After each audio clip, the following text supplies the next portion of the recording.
I went on my first cruise ever, and I picked Virgin Voyages for the extra special first-time experience. I needed warmer weather and sunshine, and I needed to get away from winter in Pittsburgh. I also wanted to treat myself just a little bit. I haven't taken a winter vacation somewhere warm in years. Most importantly, I wanted a trip to go somewhere else to eat too much. I'm Alex, also known as Alex Eats Too Much, and I've been eating my way through Pittsburgh for years. Now I'm looking for delicious food wherever life takes me.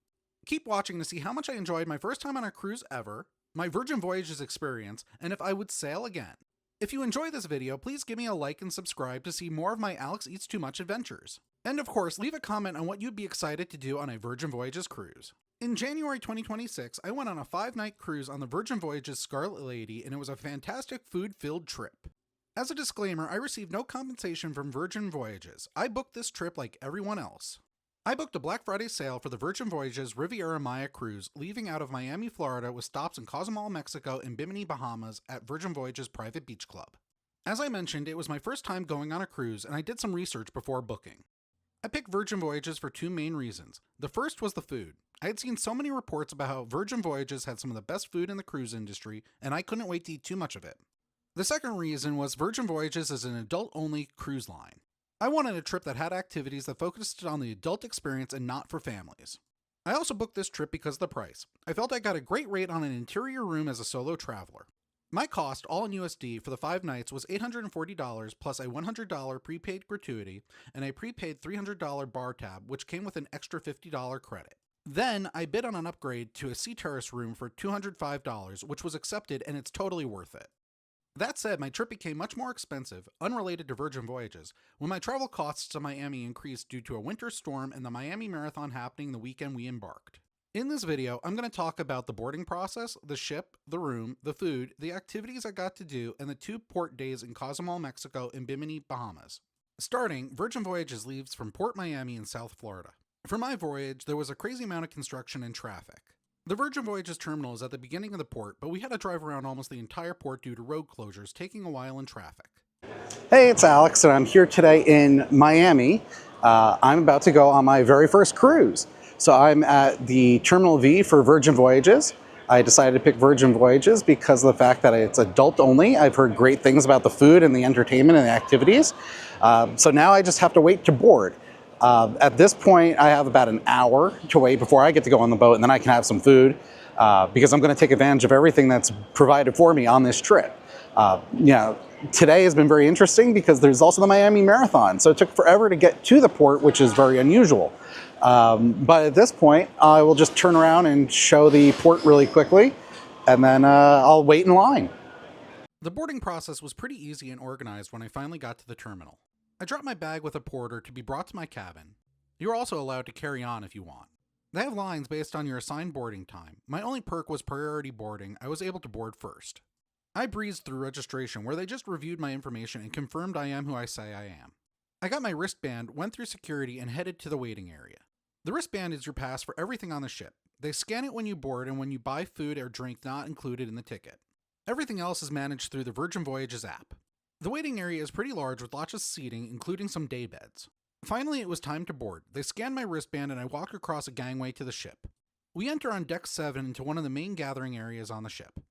After getting on board, I was excited to go check out my room. As I mentioned, I upgraded to one with a sea terrace. All right, I just got to my room on the Virgin Voyages Scarlet Lady. Let's do a little room tour. So I do have a sea terrace room. That means I have one of the balconies with a hammock. And let's do a little walk through here. So right here is just a little closet area. My suitcase will go here shortly. It's kind of hard to see this whole thing since it's pretty tight right here.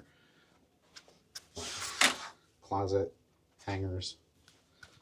And then there's a little closet here too.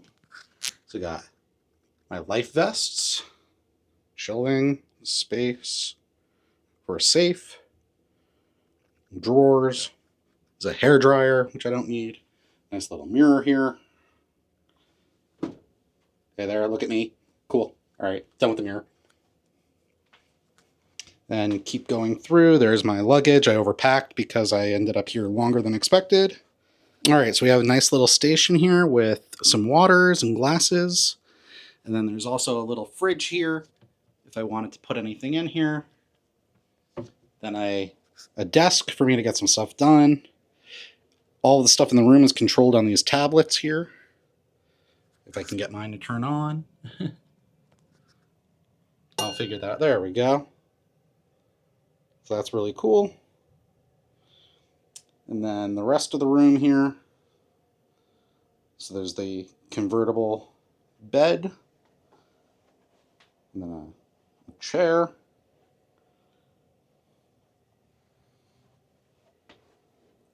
And then over here against the wall, there's a nice TV. But I think let's go check out the balcony. All right, let's head out on the balcony here. We've got a nice little balcony space. And then here's the hammock. The balcony has a couple chairs and a small table. And then take a look at this view just here in the Miami port before we disembark. All right, and here's the view of the room from the other side. All right, and then last is the bathroom.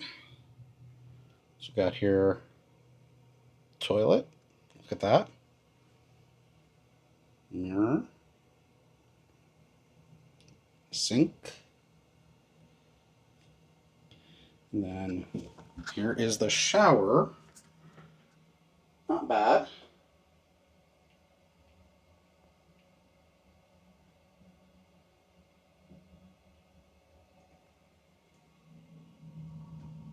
The Virgin Voyages Scarlet Lady launched in 2021. It's not a very old ship. It's also not a very big ship. There's only 17 decks. I explored the pool decks while people were still getting on the ship. The ship only has 2 pools in public areas and 4 hot tubs. That really wasn't enough hot tubs. There were a lot of places to lay out on the pool decks and many private cabanas to rent. They also have a really cool cargo net to lay out in on deck 16, but unfortunately every time I went to the cargo net it was roped off. There's also a track around deck 16 to get some outdoor exercise. There are some pretty great views from the upper decks as well as a lot of fitness areas. The pool decks also have several bars available for drinks and a couple of snack bars. Inside the ship, many casual bars and restaurants are integrated into the concourses on decks 6 and 7. There are many sitting areas in these restaurants providing a casual spot to have a drink or a bite. Each bar and restaurant has a different theme, whether it's Mediterranean, nautical, a swanky champagne bar, or just a casual hangout. You are never too far away from a food or drink item. Most of the food from these shops was included, but fancier coffees, smoothies, or alcoholic beverages required payment from your bar tab. I got started quickly on my voyage, visiting the On the Rocks bar, a cocktail lounge, Draft House, a beer tap house, and the Sip Lounge, a champagne bar that made decent old-fashioned. Many of these bars also host the activities on the ship, such as trivia, performances, and social hours. I also made several visits to the Grounds Club, which was the specialty coffee shop on board. There are also many shops and activities such as karaoke, the spa, and the casino around the ship, but I didn't spend much time with any of them. Many shops were high-end retailers and hosted special programs to encourage purchases, including snacks or drinks. I never made it to any of these, even though some sounded fun. The cruise starts with a sail-away party as you leave the port. This party happens on the aquatic deck. I found on Virgin Voyages there are a lot of dance parties. They hand out champagne to everyone while there is a DJ playing.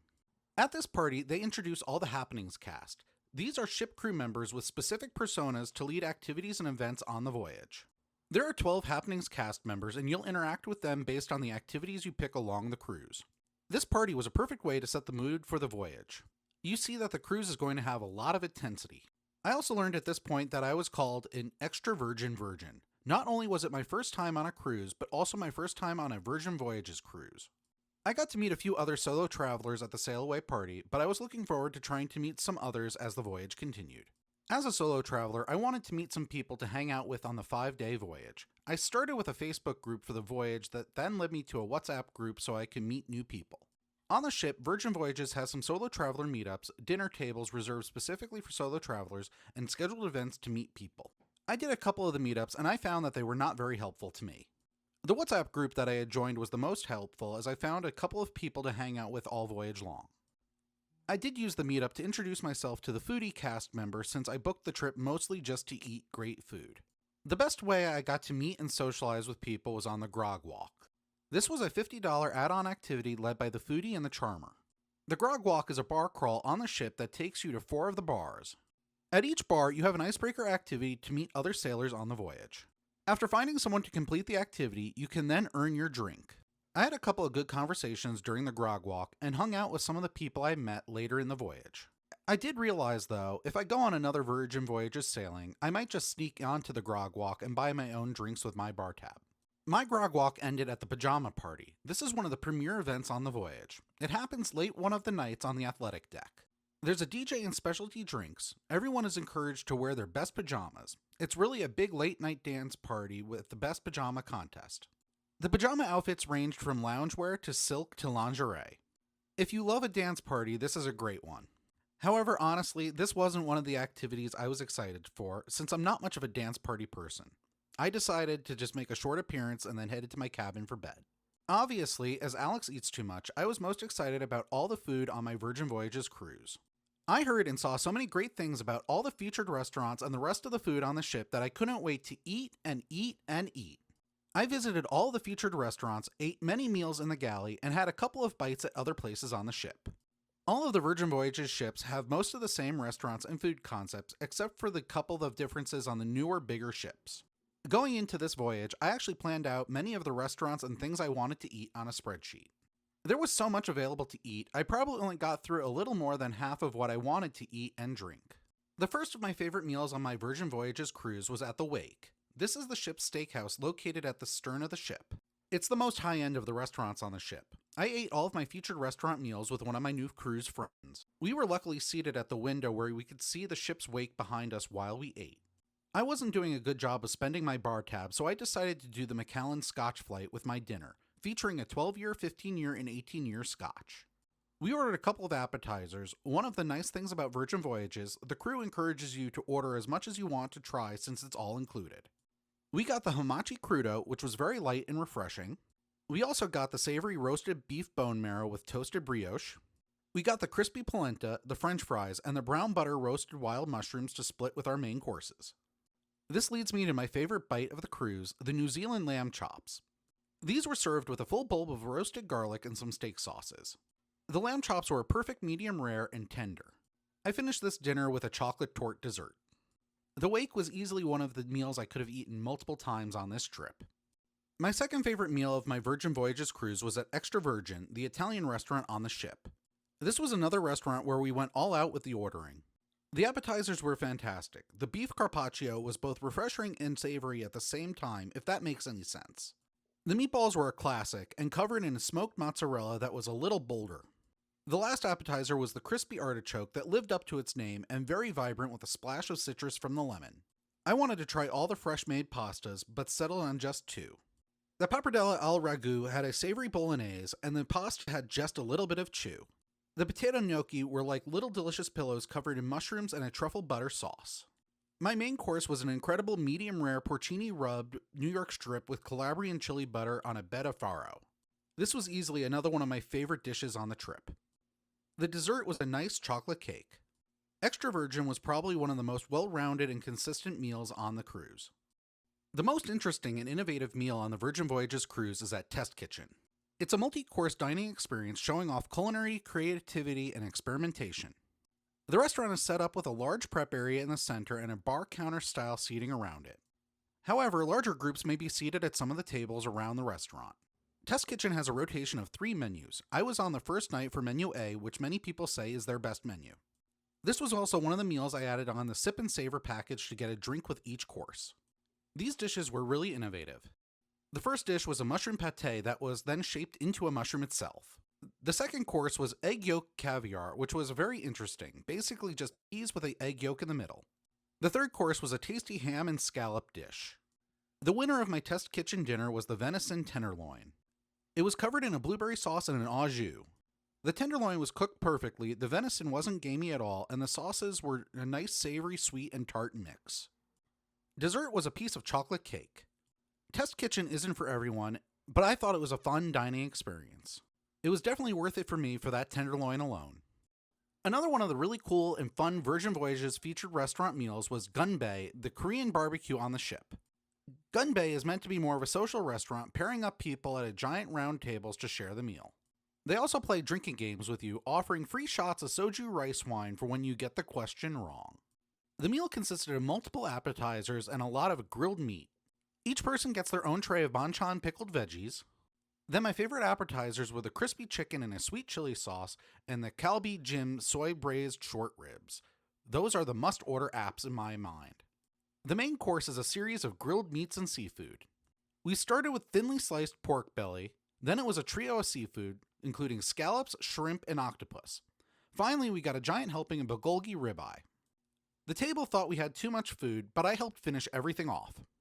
Gunbae might be tempting to skip since it's a Korean barbecue, but I really enjoyed this meal and had a lot of fun while eating. The last featured restaurant dinner on my Virgin Voyages cruise was at Pink Agave, the Mexican-inspired restaurant on the ship. This meal was good, but not great.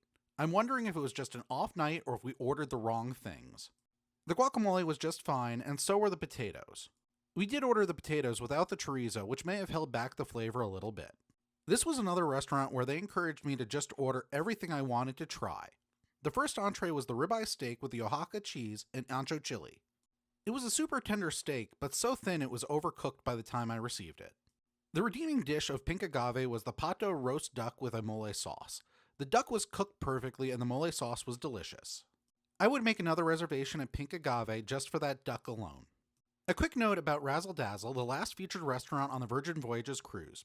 I was not impressed. We went for brunch. My fried chicken sandwich, although super crispy, wasn't very flavorful. I would skip Razzle Dazzle on future voyages. Moving on to some other meals, I got a late lunch at the pizza place. This is a Neapolitan-style pizza place on the ship. All the pizzas are made fresh to order. They're baked quickly in a high-heat pizza oven. I got the burrata pizza special and took it back to my cabin to eat on my terrace. This was a pretty good, quick meal. For a midday Mediterranean snack, we went to the dock house for Opa Hour. They have a limited menu of items only available during this time. I got a variation on a bee's knees cocktail. The hummus plate was pretty good, but one of my favorite bites of the cruise happened to be these lamb kebabs. I also quickly wanted to show Lick Me Till I Scream. It's a great play on words and great ice cream. I never got video here, but got ice cream twice as a snack. The rest of my meals were spent at the Galley. Virgin Voyages doesn't have a buffet. Instead, the ships have a food hall with different food concepts. Most of the food concepts were really good. As a quick rundown, there was a diner, a bakery, a sushi and bento box place, a taco place, a ramen place, popsicles, a sandwich shop, and other odds and ends. I really liked my tonkatsu ramen when I first got on the ship and needed something to eat. I had decided because I was getting on the ship a little earlier, I would do lunch on board. I also got all my breakfasts in the Galley. My croissant breakfast sandwich was a little disappointing, unfortunately. The omelet was also just okay. However, my avocado toast, cream cheese and lox, and the fruit bento bowls were really good. My favorite breakfast, though, was the French toast burger, which was an exercise in savory and ridiculous. I do wish I had tried more food in the Galley, though. A lot of days they would have a dinner special that was actually really interesting. One of the days they had ribs, another day they had mini beef Wellingtons, which was very surprising. I should also talk about the bars and the bar tab on the ship. You are almost always near somewhere that you could get a drink. Each bar had a different theme except for the ones that were on the aquatic deck. The bar tab actually goes a lot further than you might realize, as even though specialty cocktails might be $15 or more each, most cocktails were around $10 and the beers were even less. Most of my cocktails on the ship were pretty good. I really liked a lot of the old fashions that I got. The only ones I didn't like were my mojitos that I had by the pool. The other foodie-related activity I did on the ship was the shot-for-shot cocktail making class. This class is held in the test kitchen and led by the foodie on the Happenings cast and the lead bartender. The class is a $50 add-on and you cannot use your bar tab.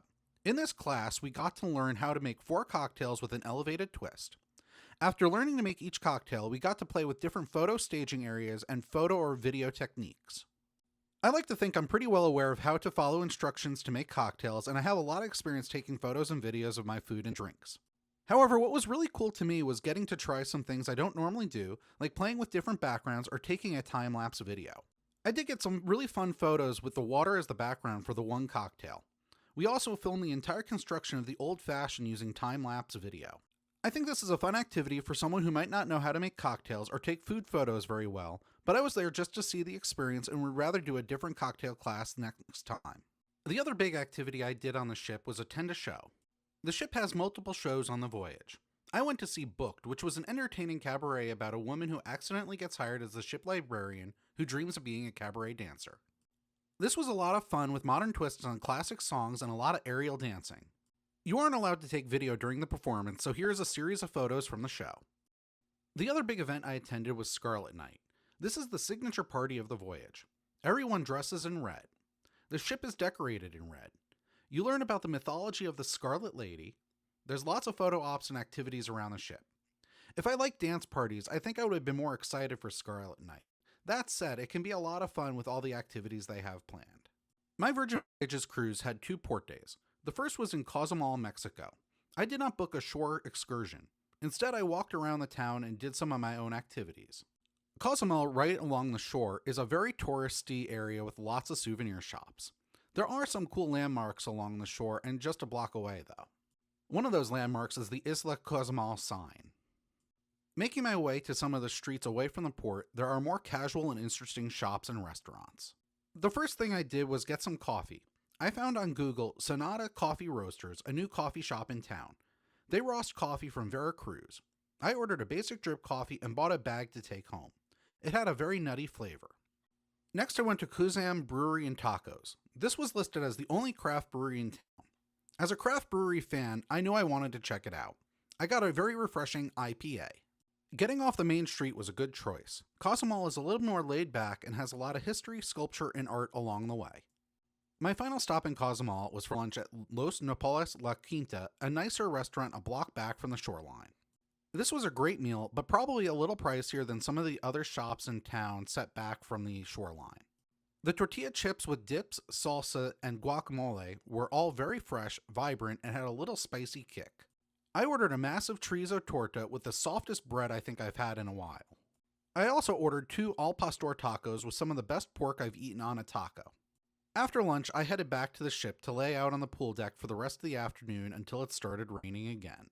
The second port day was in Bimini, Bahamas. This is a small port town where Virgin Voyages has its own private beach club.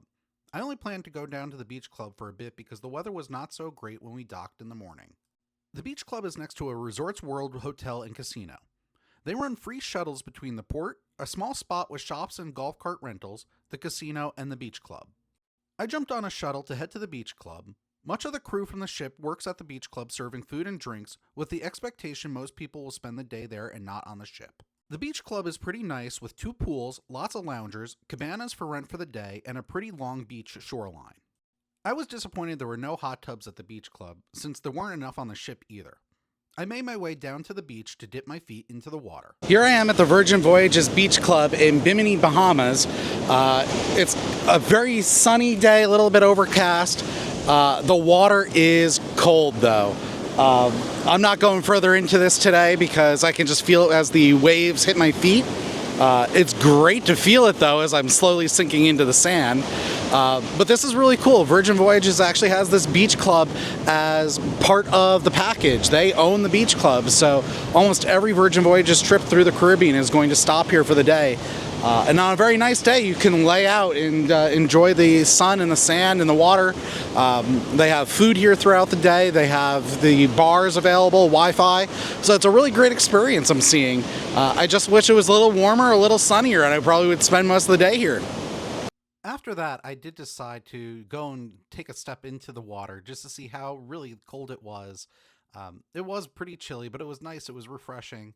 I would have stayed at the beach a little bit longer had I known that the sun was eventually going to come out and turn into a very nice afternoon. All right, I walked to the other side of the beach now so I can get a better view of the ship right behind me. So you can see that the Virgin Voyages Scarlet Lady is the only ship docked here at this beach, which is actually kind of cool. This beach is also shared by the Resorts World that is here in Bimini. Typically, I think on days when there's a Virgin Voyages ship here, they do not have anybody from Resorts World really at the club, which is nice because, again, it keeps it pretty secluded. The wind has picked up here a little bit, so I'm probably going to head back to the ship soon and just hang out there for most of the day and eat lots of really cool food and drink lots of things on the ship. After filming a bit at the beach, I wanted to try out the food at the beach club before heading back to the ship. The clouds were still out and it was pretty breezy. They have a special menu at the beach club. The items have some Caribbean flavors, but overall, nothing too exciting on the menu. I ordered the rice and beans, the jerk chicken, and the red snapper ceviche. It was all pretty good, but I was going to head back to the ship for more to eat. The beach club also didn't offer conch shell meat, which is an item the Bahamas is known for. You need to go into the small town to get that if you want to try it. I just returned from the Bimini Beach Club on the Virgin Voyages. It was a really nice club. I think it would be a lot better if it was a nicer day. Now I'm just going to spend the rest of the day on the boat, I guess. Overall, I really loved my Virgin Voyages trip. If you enjoyed my Virgin Voyages video and want to see more Alex Eats Too Much videos, please give me a like and subscribe to my channel. Thanks for watching. It was a great first cruise for me, and I'm pretty impressed with the Virgin Voyages experience. I ate so much food, I got to do a bunch of fun activities, I met some cool people, and I felt relaxed, which was the type of vacation I needed. I'll definitely go on another cruise sometime, especially with Virgin Voyages.